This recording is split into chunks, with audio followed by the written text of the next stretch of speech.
All right. Here we go. All right, everybody. I'm Coach Dennis Stoica with Modern Air Warriors. Welcome back for another amazing podcast. And once again, just we bring on some of the most, I'll say it, amazing persons. Todd here that is with us today, Fossey. Like-mindedness, right? Like-mindedness. That means what? Similar things that we're doing, whether that's our reality.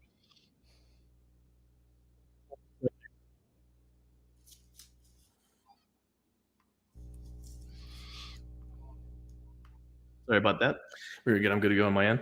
Hey, so we bring on people that are what? Doing the reality based self defense, functional fitness, grappling, striking, performance coaching, fitness, nutrition, etc. I'm going to go through Todd's bio here, but hey, no one is doing what Todd is doing in this business, in this industry. And I cannot wait to share our next 30 minutes with you. All right. Todd is the founder and chief instructor at Integrative Defense Strategies in Minneapolis, Minnesota. He's a regular contributor to Funker Tactical, Aperture Fight focused YouTube channels, a member of the Personal Defense Network. Great material. I've watched plenty of that stuff on a couple of these channels already, right? A member of the 511 ABR Academy instructor team, a Second Amendment advocate, yet a champion of the Citizen Defender, is sought after for seminars and training camps across the country. After training several years with Israelis, Todd earned his black belt in Krav Maga in 2017. Fossey continues his extensive MMA and submission grappling apprenticeship under legendary MMA coach and special forces instructor Greg Nelson. Awesome. We'll have to have him on the podcast at some point someday too, at the Minnesota Martial Arts Academy. Fossey is a PFC PSOC certified executive protection agent, FSI certified force science analyst, and is actively involved with force-on-force scenario, active shooter, and SWAT training for various law enforcement agencies and departments. Todd has also become a self-defense and defensive firearms instructor for UFC strawweight world champion Thug Rose Namajunas. Am I saying that right? Namajunas. Namajunas. All right. Yeah. In addition to his work in weapons-based combatives, firearms, and tactical instruction, he's a former lecturer at medical schools and has a 15-year background in psychophysiology, which offers him special insight into the psychological, physiological, and perceptual effects of high-stress critical incidents in human performance. I can tell with you, I'm going to interject here, we're almost done. This comes across in his training, in the videos that he makes, and on his online, within his online material. Fossey is best known for his innovative, evidence-based, and holistic approaches to integrating multiple disciplines into training and personal defense, specializing in extreme close quarters and weapons-based combatives for armed citizens defenders. Hey, long bio, good bio, but that's who you are. That's what you do. I mean, so there's no fluff. This is all great stuff. And my background is Krav Maga also, right? And we add in firearms and shooting and grappling and striking, right? It's kind of like, again, I'm integrated warrior training. You have the word integrative, and you do integrate. You're across the board with Krav, which is kind of like the MMA, if you will, of reality based self defense for me, right? Todd, thank you so much for being here. What else would you like to, and what else would you like to add that we need to know about Todd? I'll tell you what I'd like to add. I appreciate you reading that bio. I really do. It helps me a lot because I'm not comfortable talking about myself. I'm comfortable talking about ideas. And that being said, while I have those credentials, and there's a part of the world in the industry that's important about putting your credentials and your experience forward, I would ask that the audience kind of ignore what my credentials are and instead judge me and the things that I'm going to say based on the merits of the principles that I'm going to be sharing instead. One of my core ethos is evidence over eminence. Right? I know lots of people who have really amazing resumes who don't transfer information well, and they don't apply information well at all. They're theorists. And I don't want to hang my hat on whatever my resume is. While it obviously has a place in what I do, what's most important is the efficacy of the information that I put forward. And what I want to put forward is for everyone's consideration. I'm not putting it forward any dogma. I want people to be able to think critically and to extract the pieces that are going to be most effective for them. But also, I would suggest that you challenge your own belief systems a little bit, because that's how we move the ball forward. That's how we innovate and evolve within our very important industry that we're in. Yeah. And that's great to be humble, right? I myself as well. I don't post my workouts that I do on Instagram or my food that I eat, right? I just do what I do every day, day in and Yeah, day out, right? And promote working hard, right? um, but on the other hand, same. I'm gonna jump in here too, though, right? It's there's too many bad instructors out there, not enough good systems. So it's also important to promote the good ones and at least what you are and who you are to some extent too. So when mom and dad or Fair someone's enough. looking for that person, that right person, you know, I've always sought after great people to get my training. So I've become an instructor myself and trained under some of the best people in the world, right? And still training under some of the best people in the world, because I've gone out and sought that. I go fly to them and train, right? Same. Same, And brother. yeah, so Who's all the right, best in the world? I'm going to fly there to learn from them. yeah, It doesn't right. matter where they're at. Yeah, So I'm going to ask absolutely. you. I'm going to ask you to give me a little bit more, though. You talked about a little bit like ethos, a little bit. So too, who is Todd, and what is your purpose, passion, and principles? Give me a little bit on that too. Like, what are you doing? Why do you do it?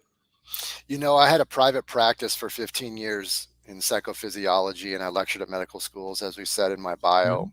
Mhm. And when the terror attack happened at the Westgate Mall in Kenya, that changed things for me. It was a heavy hitting day, and some white. I'm a devout follower of Jesus Christ, and I fell on my knees, and there was a lot of white knuckled prayer. What am I going to do about this, Lord? Like, what will you have me do? And he made it very clear that this was the direction that he wanted me to go with my life. And I felt Mhm. that way personally too. Like, nope, not on my watch. And I watch citizen defenders save hundreds of lives, undertrained citizen defenders save hundreds of lives in that Westgate Mall attack, while law enforcement was busy outside for several hours putting together their command center. And it took the military several days to go in there, while Yeah. dudes with rusty revolvers were going in there, laying down suppressive fire so that hundreds of people could escape. And the concept of the citizen defender came to mind.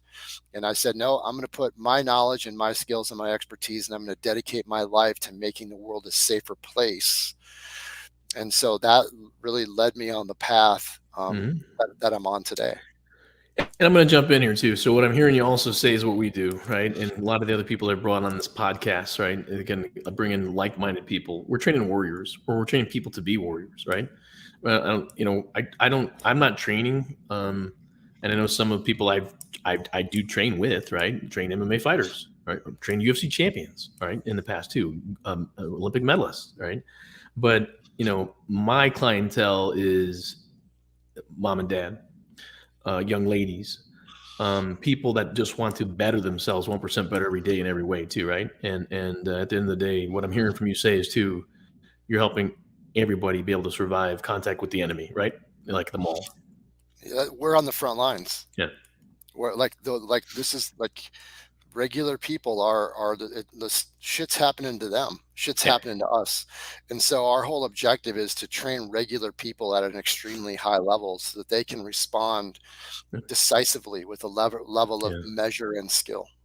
And knowing you, if for everyone else that's listening, when he says high level, it doesn't necessarily mean I need the thousandth jujitsu technique. Because No. I know Todd, I think well enough already that we're talking about training some of the basics, right? Again and again and again, and perfecting some of those things as well, day in and out, right? Right, Todd? Yeah, the Would way you that say? I put it, and I don't mean to play semantic games, but Yeah, um, the way that I put it is I'm interested in the fewest number of solutions to as many problems as possible. possible. And I'm interested in what is most functional over what is considered most fundamental with everything that I do. What is most Mm-hmm. functional? How am I going to prioritize my training? What is my hierarchy of needs when it comes to Mm-hmm. my training? And so that's just to create a little framework for the audience. That's how I view it. And not only does he view it that way, it comes across in his training that's online too. He specifically says it, and it is actually in the instruction as well, 100%. Tell us about your business, Integrative Defense Strategies. I think you kind of already answered how it got started, right? You from the attack and saying, this is my purpose, I'm going to do this. Maybe it's not. Maybe you want to add to that. But what's going on now that is exciting, and where do you see yourself in your business in 5 years? Because I don't know how you haven't been around that long, and again, I'm going to say it, folks. No one else is doing what Todd's doing. There are other programs out there for like law enforcement and military that carry handguns. I'm not even going to go in there to name names. Okay, Todd and I talked before we went live, but other people are training law enforcement in jujitsu and some tactics, but not like Todd's program. Go ahead, Todd. It's its own art form, right? That's the thing. Context dictates strategy, and we can dive into that. But about a little bit about my business, it's a very unique approach. You know, one of my other ethos is I don't want to think outside of the box. I want to eliminate the box. You know, I don't even want a box. I want to think about what's going to be most efficient and what's most effective, and that's including how we go about our business. First of all, we put the preservation of life above everything else. There are a lot of really shady business practices going out there in this industry, and I have a serious problem with it. And I refuse to compromise on that. That's the first thing. The next thing is it's unique where I have a local, like literally right outside where I'm at right now. I have my own training center. Mm-hmm. And we have students that come here all throughout the week. They train on a regular basis, and we call it IDS Lab Works because it's a lab. That's where we do research and development. And that's where we develop curriculum for the citizen defender. So there's that portion of the business. Then we also have an affiliate program where we train and certify instructors from all around the world. We have 40 affiliates across North America. And then we also have affiliates now in Germany and now in the Philippines as well. Awesome. And then in addition to that, we have an online training program that you're familiar with for the end user and or for instructors, whoever wants to use it. And the whole objective, that's idscitizendefender.com, where we have our curriculums online so that anybody can consume it. And the whole objective is to remove the barriers to training so that we can get more good people training at a high level all around all the time.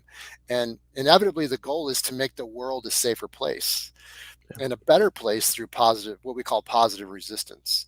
So that's kind of what the business model is. And our approach is very different. We actually don't want more people. We want more of the right people, right? That's the whole objective. So Todd, this is the thing too, right? So my daughter would tell you that dad's unique, right? I can tell.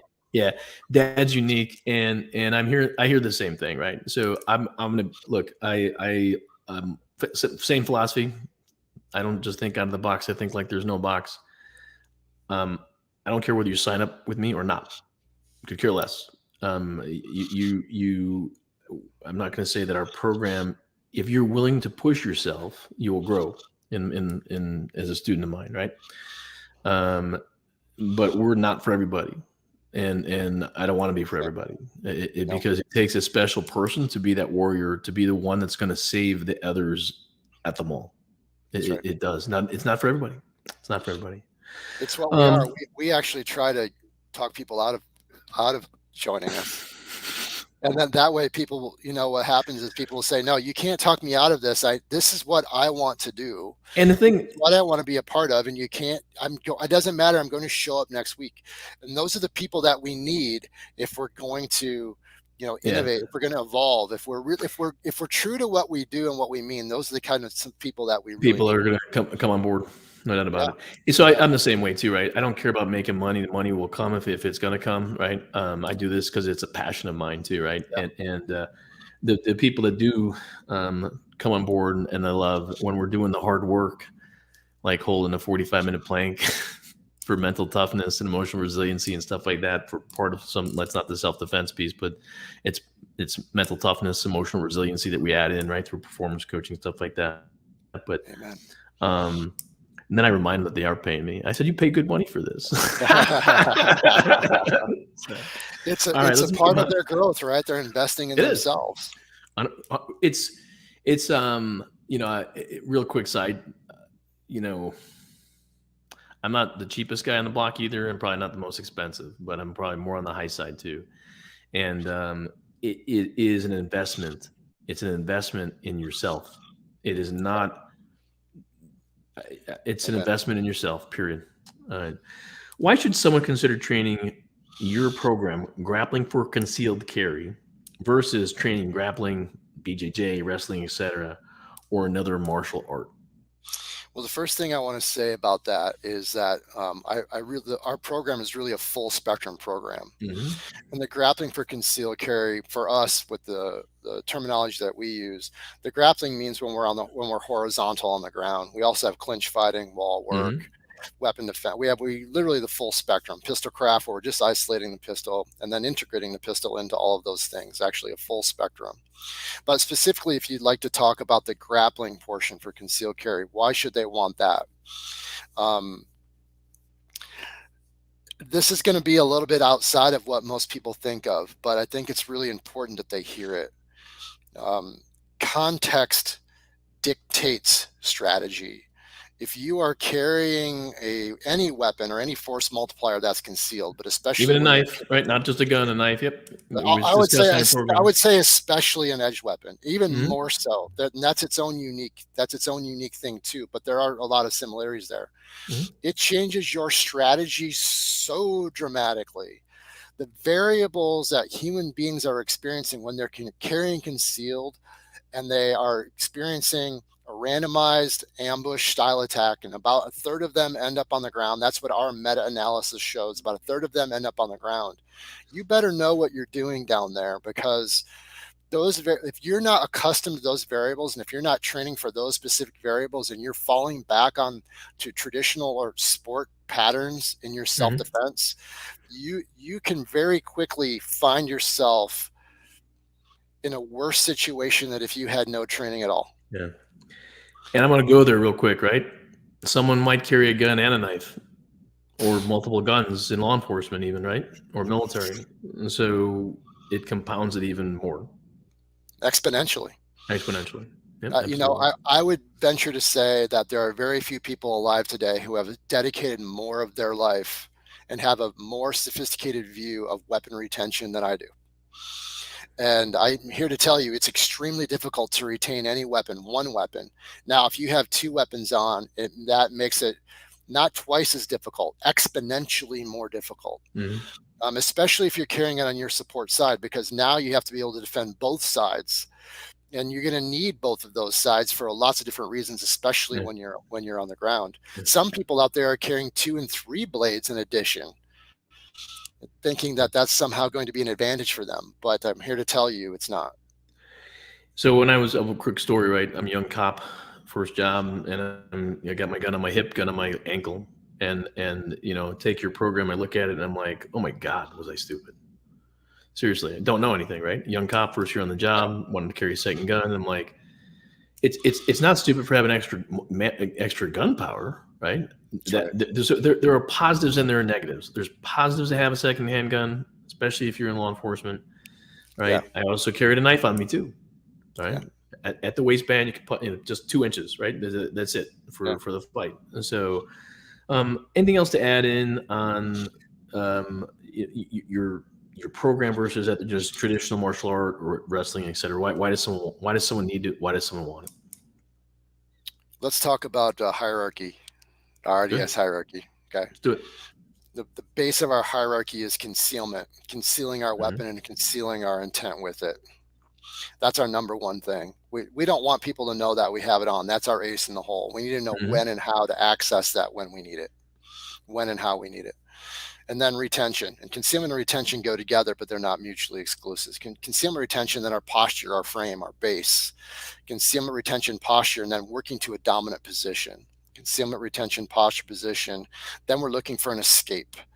right? If we can escape reasonably, safely and reasonably, that's what we want to do. That's what we are. We're escape artists. We're looking to get back to our feet as quickly as possible. Yep. But we need to have a baseline of principles in place before we look for that escape and get back to our feet.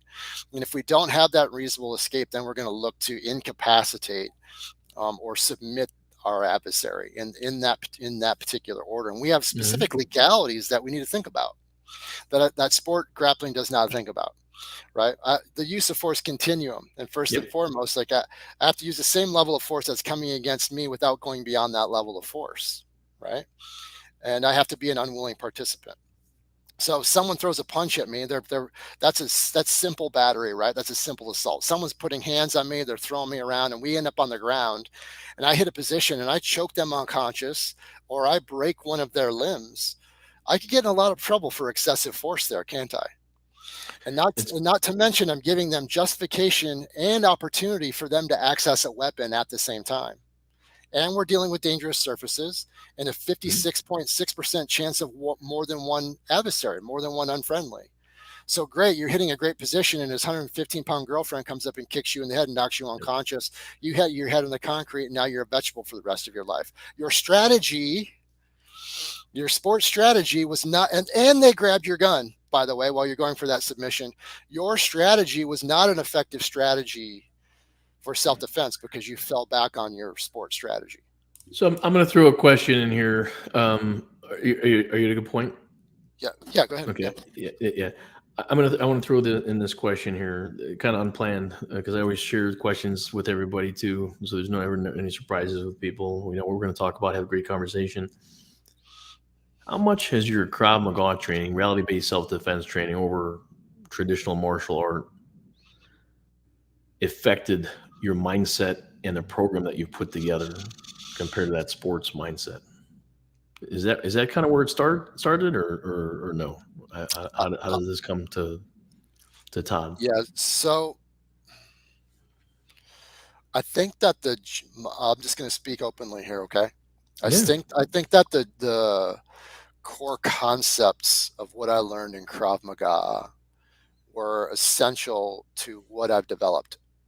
But that also, if I'm going to speak openly, is reflective of what I consider to be gross deficiencies in the traditional approaches to Krav Maga as well, both in the training methodology and it being really a kind of a collection of techniques that doesn't really tie together, and it doesn't tend to be principle based. I consider Krav Maga to be more maladaptive than I consider it to be adaptive. And I think that there's a lot of false confidence that can come out of Krav Maga as opposed to if you're getting into, MMA. So the way that I view what I teach now, while that was a starting point for me, is I teach it. I consider myself to teach a modified MMA, a modified MMA for self-defense and concealed carriers. Mm-hmm. Yeah. And we're teaching our Krav at my business, but we're adding in good grappling and striking because we're not stupid, right? I mean, I think it fits in where you have to be able to fill in the holes, if you will, like, and I kind of keep it easier, right? It's not fitting, perhaps, right? And my opinion is wrestling as a base, and that's what Emi started with. Yeah. He started with wrestling and boxing. Yeah. And what are the two disciplines that are dominating MMA right now? Wrestling and boxing. And for whatever it's worth, too, right? So I've trained jiu-jitsu under a couple different associations, and I'm gonna go out there too today, right? And give a kudos out there, Paulson, your coach Greg Nelson, who train with each other too. They're together right now, actually. Yeah, they're correct. They're in Eric's. Correct. They're together right now at Eric's camp. Right now, yeah. At Eric's camp, yeah. So this is the thing. If you're just going to, and no reflection, it's just different. I personally believe Eric's system of grappling, right? It's because it's not just BJJ. It's BJJ he got from Machado, but it's also his catch wrestling. It is different. It is just different. And personally, I think it offers more to the student too. So it's a different dynamic than going to any other jiu-jitsu association. So, all right. So who is it for? Who's your training for? I mean, if we're carrying a gun, right? I mean, we should have, and we want to carry it outside the house, inside the house. I mean, even because I'll teach people defensively if they're brand new gun owners and they don't want to carry out, they only want to barricade themselves in. We have different strategies for stuff like that too, right? But if you're, is your program for everybody 16? I mean, if you can carry, you can carry. Who are your clientels? We have an age limit. Our age limit is you have to be at least 21 years old to start training with us, and then that is contingent upon if you are able to receive a concealed carry permit, because that offers us a background check, right? So they have to be at least 20 years old, and there has to be a level of emotional maturity with what we do as well. And because what we do is high stakes stuff, right? Mm-hmm. We've specifically designed our methodology for citizen defenders. We are database and evidence based, and we let the data drive what we do. I've already mentioned a little bit of the data. We let the data drive what we do. And what's been happening while that is our primary focus is that now we have law enforcement that see what we do and they say, that. So now some of our affiliates are actually agencies and departments. Awesome. Right now, some of them are DT instructors that are coming in and they're teaching. And now we have military too that are saying that. In fact, one of our affiliates teaches our stuff to his full-time job is teaching the SEAL teams. Then he teaches our curriculum to the SEAL teams.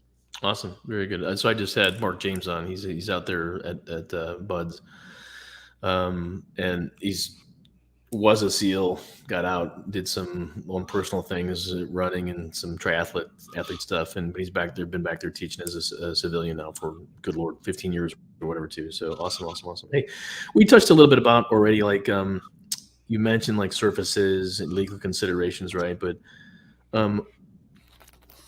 why may classic submissions, right, in BJJ not be enough? You're leaving yourself vulnerable. Yeah. You're leaving yourself vulnerable to whoever your adversary is to access a weapon, and chances are good you're giving them the legal justification to do it. Oh, you want to go for a guillotine? You're gonna cut off their airway from them, where they have a reasonable expectation of prolonged loss of consciousness. Now they have justification to grab that blade. Now they have justification to put their hands in their firearm, and you aren't monitoring their arms and hands in a way that prevents them from doing that. Same with joint submissions. Yeah. If they can articulate that they would not have been able to continue to defend themselves, and if the disparity in force is great enough, you may be giving them justification to go to a higher level of force. So my preference, there are a few exceptions to that. There are a few, but in general, my preference would be to learn how to utilize specific types of control techniques instead. If you needed to control that situation, you felt as though you could do it safely and monitor your environment to get back to your feet and check there for weapons while you're monitoring their arms and hands. And all part of your program too, right? Keeping your gun in a safe place. I'll be able to access your own, right? And retain your own at the same time. If you can keep all of those core elements in place simultaneously, right on. But the traditional approaches to grappling don't. And you're doing that through your hierarchy by the concealment, the retention, posturing, right? You position, being escape if you can, right? Or submit if you must. Right. So that's right. And one of our other core principles is if we aren't assuming that our adversary has a weapon, we aren't practicing self-defense. We're practicing sport and we're calling it self-defense. We're conflating two different ideas because statistically your attacker has two. Yours too, and theirs. If you're carrying, statistically, they have two of their own. Yeah, and yours as well. Okay, because they have possibly yours as well, right? And so possibly yours as well. If you don't know what you're doing, if people knew how easy it was for a person to take your firearm away from you, they would approach concealed carry in a very different way. Awesome. All right, for time purposes, we're going to get moving here. You have a bunch of core principles. I'm going to name a few. If you could talk maybe about just one for our time purposes, maybe two. Sure. You want to barrier between you and your adversary. That's maybe like knee across the chest, right? Knee across the belly, things of that nature, right? So getting their head off line is very important in your system as well. They pull, you push. They push, you pull. Creating space, taking that space back, right? Protecting your head and neck. very important. Conserving energy, extremely important in violent confrontation. Know when and how to use explosive energy. So I'm going to throw one out here. Huron Gracie, right, and Ian Henner talk about that unbelievably in a scale, right, where we really learn how to conserve energy and then be explosive. Using the ground to conceal and retain our weapon, huge piece of what I'm doing in my programs too, right? And then creating angles. Why don't you take a moment, any one of those? If I got like a couple minutes only, not 30 minutes, because I know you can. This starts to get in the core program, and I don't know how much Hey, you got to do it. You got to see it. You got to feel these things too. Of course we do, right? Yeah, it's a tapestry, right? So if I pull on one string, I'm pulling on all the other strings. And it's really the whole idea is that we don't want to separate those principles because they're so interdependent upon one another. Yeah. Let me just start about the principle-based approach in general. Okay. All right. The principle-based approach as a principle. The nice thing, and there are many more principles, by the way, that's just sort of for starters. When we are principle-based, then we don't have to rely on technique. And now we can be very adaptive and we can solve whatever problem that we're faced with at the time. There are going to be an infinite number of situations that you find yourself in where there is no technique for it. And no one has ever taught anybody how to deal with that situation. And the variables in violence are unpredictable and unrepeatable. There are no two violent encounters that are ever the same. And I always say the attacker's never wrong. So right. we have to. When someone does something different in class, I'm like, awesome, great, thank you so much. Never seen that before. Show it to us again, right? Because it can happen. It can happen. Yeah, absolutely. I don't know. I'll pick one top of my head. I don't know. This is just completely arbitrary which I'm going to pick. For now, I'll pick dominant angles. Okay. Because it seems like just intuitively off the top of my head, if I can get a dominant angle, I can accomplish most of those things all by itself. I can probably conceal and retain my weapon well. I can probably control them and protect and defend myself. I can probably prevent them from getting their hands on their weapons. I can probably escape or incapacitate them if I need to. So I like the fewest number of solutions to as many problems as possible. And if I can employ that core principle of getting to the dominant angle, I'm probably going to be able to, all the other things are probably going to fall into place. So I'm going to throw one out too, to all the people that train with you, whether it's online or in person. Once we know the principles, I challenge you to find a technique, or when you're training at home with your partner, everyone that's watching this, right, that's training in your program, understand these and find where in the technique, where in the attack that I'm at. This is the lab work. I also consider my dojo the laboratory as well, right? And this is the playtime. So understand, so you know what you know and know what you don't know as well, right? And how to get better too. So I think actually pointing out the actual principle, right? Not understanding, getting their head offline, understanding, creating the angle, understanding the barrier between you and them, right? How that can be created with a forearm, right? As a frame, it can be created with your knee. So I think I don't care whether you have 10 years, 12 years in, or you got 6 months in, right? We should this is what we should be doing. I think it's great personally to start identifying what you have, because there's no way Todd or me or anybody that's teaching self-defense is going to have every attack out there. You said this already today, but if we understand the principles, hopefully we have the answers. You know enough of the concepts and the principles to put it together to have an answer in the fight. Yeah, every time I work with a student, I could give them some new keys for their key ring, right? But now they've got this massive key ring, like a janitor, and now they're faced with this super dynamic set of variables, and they're having to figure out, they have a cognitive log jam, trying to figure out what combination of keys that I've given them is going to unlock those locks that they need to solve that problem. Or I can teach them to be a key maker. So that way on the fly, they can modify and just shape those keys as they need to as they go. Yeah. And by using concepts and principles, it makes it fewer, right? Because I'm not needing 1,000 techniques. I'm taking the principle, the concepts, and I have the answer from what's within inside me. And so the fewest number of solutions to as many problems as possible. And that allows us to what I like to say, Todd, is reduce the reactionary gap. Big time. Violent confrontation, I'm able to act, right? Unconscious competence, right? Unconscious competence. I'm able to act And instantaneously. it's at the level of reflex, and that's Yep. where the psychophysiology comes in, right? Yeah. Because we want to make the assumption that we have to solve these extremely complex problems under extreme stress with a huge adrenal dump and a full-blown neurological hijacking. You probably aren't going to have the time or the luxury to think about anything. Mm-hmm. All right.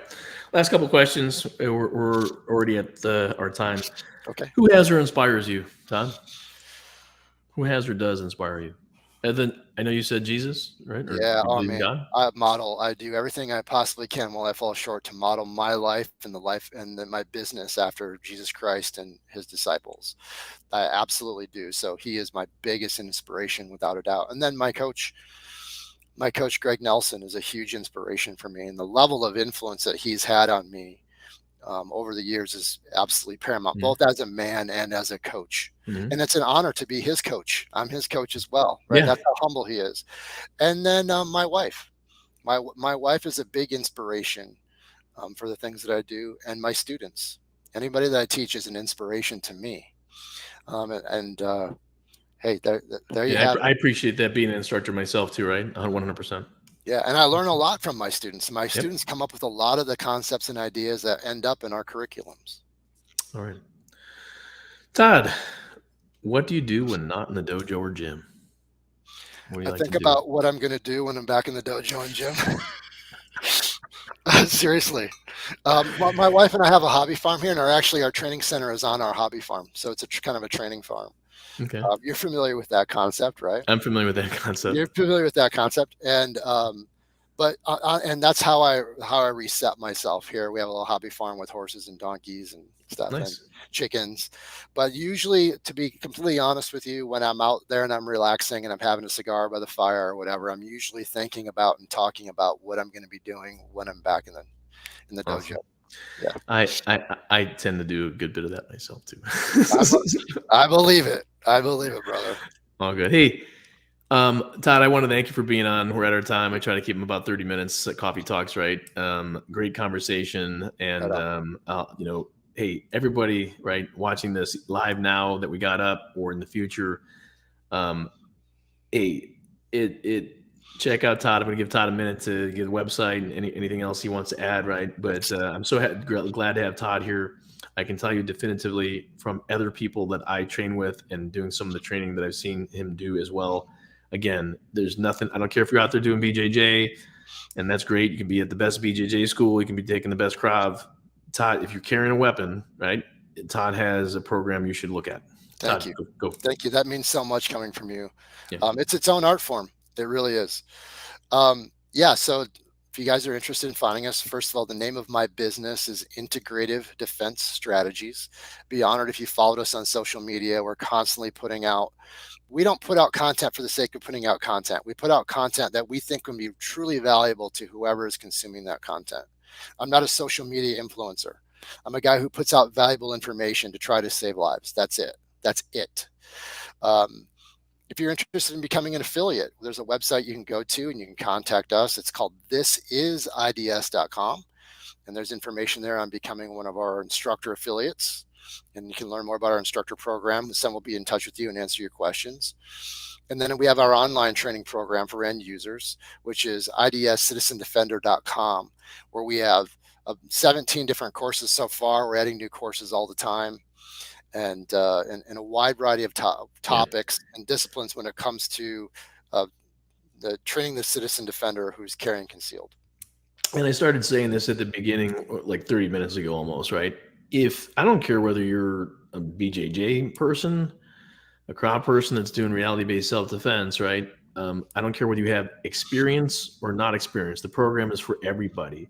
I would even argue if you're the average person is not going to spend years in the dojo training BJJ, Krav Maga, et cetera, right? I'm sorry. That's fact. We're both instructors. We know that. Okay. I've seen some more people come in and out of the dojo than it just is what it is, right? Yeah.